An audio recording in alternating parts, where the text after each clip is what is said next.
Virginia wolf کا تو یہاں تک خیال ہے کہ زیادہ تر ناول کرداروں کے متعلق ہوتے ہیں۔ اچھا اور زندہ کردار ہوتا ہے جو ہمیں اپنی زندگی سے اتنا قریب معلوم ہوتا ہے کہ ہم ناول کی دیگر تفصیلات بھول بھی جائیں لیکن وہ کردار کبھی نہ بھولیں۔ کردار نگاری کا یہ کمال ہے کہ ناول نگار جن کردار کو پیش کرے، قاری کو وہ اپنے ہی زندگی کے کردار نگاری کا یہ کمال ہے کہ ناول نگار جن کردار کو پیش کرے، وہ قاری کو وہ اپنی ہی زندگی کے کردار معلوم ہوں۔ ایم فاسٹر نے کردار کی دو قسمیں گنوائی ہیں، ایک راؤنڈ، ایک فلیٹ کریکٹر۔ فلیٹ کردار ایک خاص مزاج کے ہوتے ہیں، ہزاروں کرداروں کے درمیان ان کی انفرادیت الگ سے جھلکتی ہے۔ اردو میں ایسے کردار کی عمدہ مثال خوبی ہے۔ ایسے کرداروں کی تخلیق کوئی اہم کارنامہ نہیں۔ راؤنڈ کریکٹر وہ ہوتے ہیں جن کی شخصیت خاص قسم کی ہوتی ہے، ان کی شخصیت پر پردے پڑے ہوتے ہیں جو دھیرے دھیرے اٹھتے ہیں۔ ایسے کردار کی تخلیق دشوار کام ہے۔ اداس نسلے کا نعیم اس کی اچھی مثال ہے۔ پیش منظر ناول کے واقعات اور کرداروں میں ایک خاص منظر ہوتا ہے۔ ہر واقعہ اپنے متعلقہ عہد ہی میں معنی خیز ہوتا ہے اور ہر کردار اپنے دور میں اثر انگیز ہوتا ہے۔ پیش منظر کی آئینہ داری ہی دراصل معاشرہ نگاری ہے۔ ناول کے واقعات اور کردار معاشرے ہی سے اخذ کیے جاتے ہیں۔ ان واقعات اور کرداروں کے وسیلے سے ناول نگار ایک خاص معاشرے کو ایک خاص دور یا کچھ خاص ادوار کے آئینے میں پیش کرتا ہے۔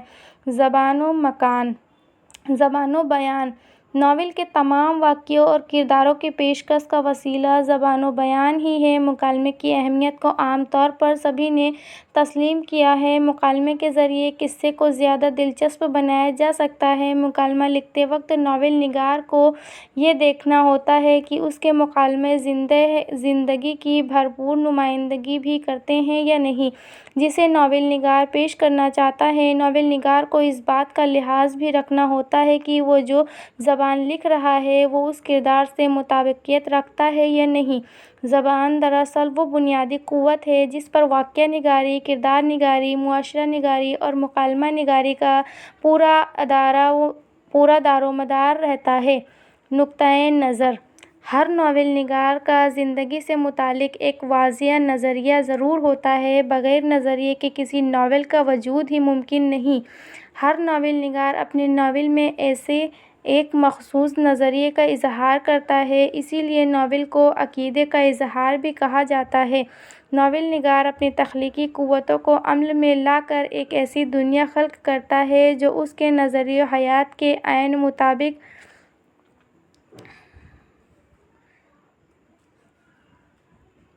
مطابق ہوتی ہے اور اپنے اس تصور حیات کو اسے مخصوص اور دلنشین اشاروں کے ذریعے واضح کرنا ہوتا ہے۔ اس کے انداز میں اگر ابھی تبلیغی رنگ نمایاں ہو تو اس کا فن غارت ہو کر رہ جاتا ہے۔ مبلغاً بننا اس کا کام نہیں، اسے ہر حال میں فنکار ہونا چاہیے۔ اب ہم دیکھیں گے اردو ناول کا آغاز و ارتقاء۔ نذیر احمد کی تصنیف مرۃ العروس جو 1859 میں شائع ہوئی کو عام طور پر اردو کا پہلا ناول تسلیم کیا جاتا ہے۔ حالانکہ یہ اولین نمونے ہیں لہٰذا فطری طور پر خام ہے، لیکن بقول وقار عظیم اس میں شبہہ نہیں ہے کہ ناول کی داغ بیل انہیں قصوں نے ڈالی ہے۔ ناول کی ارتقاء کی تاریخ میں رتن ناصر سرسار کے ناول فسانۂ آزاد کو سنگ میل کا درجہ حاصل ہے۔ تشکیلی دور کے ناول نگاروں میں عبدالحلیم سرر بے حد ممتاز ہیں۔ فردوس بری کے علاوہ انہوں نے کئی اور ناول بھی لکھے ہیں۔ تاریخی ناولوں کی بنیاد انہوں نے ہی رکھی ہے۔ ان ناولوں سے متاثر ہو کر کئی لوگوں نے ناول لکھنا شروع کیا۔ ان میں منشی شہزاد حسین قاسمی،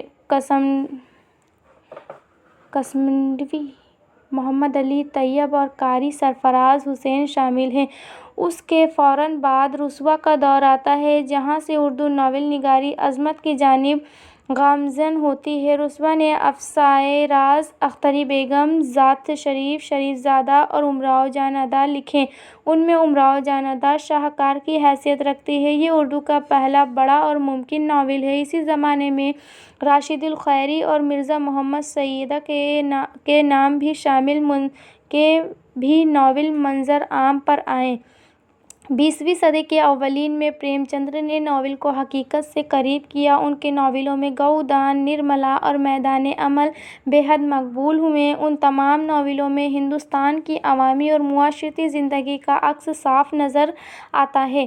تقسیم ہند کے بعد فسادات کے موضوع پر کئی اہم ناول لکھے گئے۔ ان ناولوں میں ایم اسلم کا رقص ابلیس، رامانند ساگر کا اور انسان مر گیا، نسیم ہزاری کا خاک و خون، رشید اختر کا 15 اگست، رئیس احمد ظفری کا مجاہدہ، کیس رام پوری کا خون بے آبرو اور قدرت اللہ شہاب کا ناول یا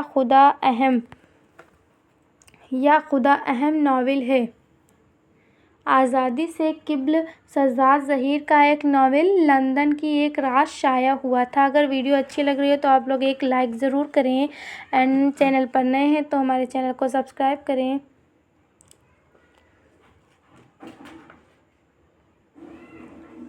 شہزاد ظہیر کا ایک ناول لندن کی ایک رات شائع ہوا تھا، جو ایک اہم ناول ہے۔ اس کے بعد عزیز احمد، قرۃ العین حیدر اور احسان فاروقی کے ناول سامنے آئے۔ عزیز احمد کے ناولوں میں آپسی بلندی، آپسی پشتی، گریز، آگ اور شبنم قابل ذکر ہیں۔ احسان فاروقی کا شام اودھ ایک اچھا ناول ہے۔ قرۃ العین حیدر کا آگ کا دریا، میرے بھی صنم خانے اردو ناول نگاری کے میدان میں بلند و بالا مقام رکھتے ہیں۔ قرۃ العین حیدر آج بھی لکھ رہی ہیں اور انہوں نے اردو ناول نگاری کو عالمی ناول کے صفحے میں لا کھڑا کیا ہوا ہے۔ عصمت چغتائی نے ٹیڑھی لکیر، معصومہ، سودائی اور دل کی دنیا جیسے خوبصورت ناول لکھے ہیں۔ 1965 کے بعد جو ناول سامنے آئے ہیں ان میں شوکت صدیقی کا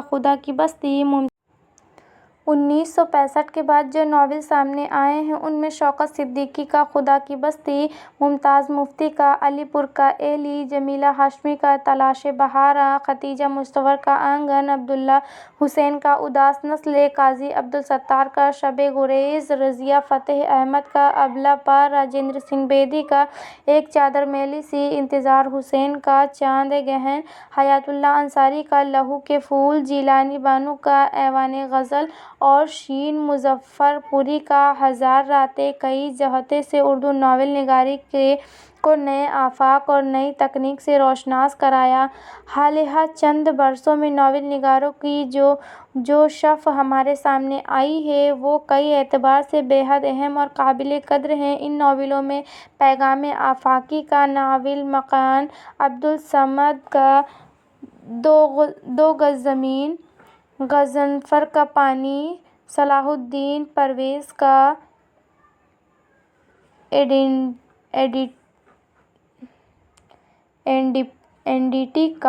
آئیڈینٹی کارڈ اور الیاس احمد گدی کا ناول فائرہ